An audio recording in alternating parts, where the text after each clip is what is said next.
Most people think that heart failure happens suddenly, but your body might be warning you weeks or even months before it happens. And many people do ignore these signs and symptoms that I'll be sharing with you in today's video. The disclaimer here is there are certain kind of medical conditions that can present similarly like that. Nevertheless, you shouldn't ignore them, especially if you notice these symptoms together. The first thing is shortness of breath, especially with simple activities. If you're one kind of person that when you walk short distance and you are breathless, it might be that your heart is not pumping very well. There are even some people that might notice that when they lie down flat, they become breathless, panting for air. That is also a clue that your heart might be failing. The second thing is swelling in your leg, feet, and ankle. Fluid buildup might give a clue that your heart is not circulating a lot of blood in order to meet your body's demand.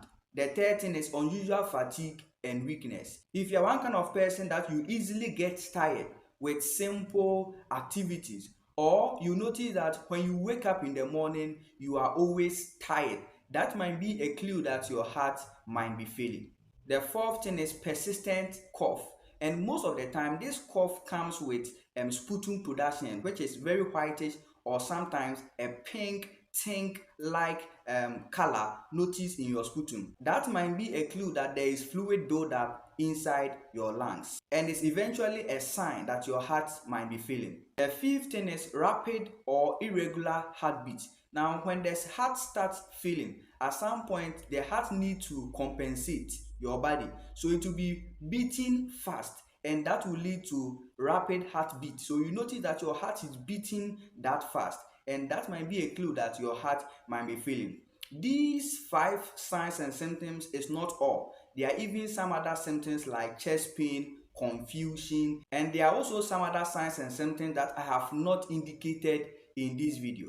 So this is what I would want you to know about heart failure. Noticing these signs and symptoms, you shouldn't ignore. If you find this video helpful, feel free, subscribe to this channel for more videos, like this video, and then share this video to many people. If you are new to this channel, my name is Kojo Emmanuel, a licensed physician assistant by profession.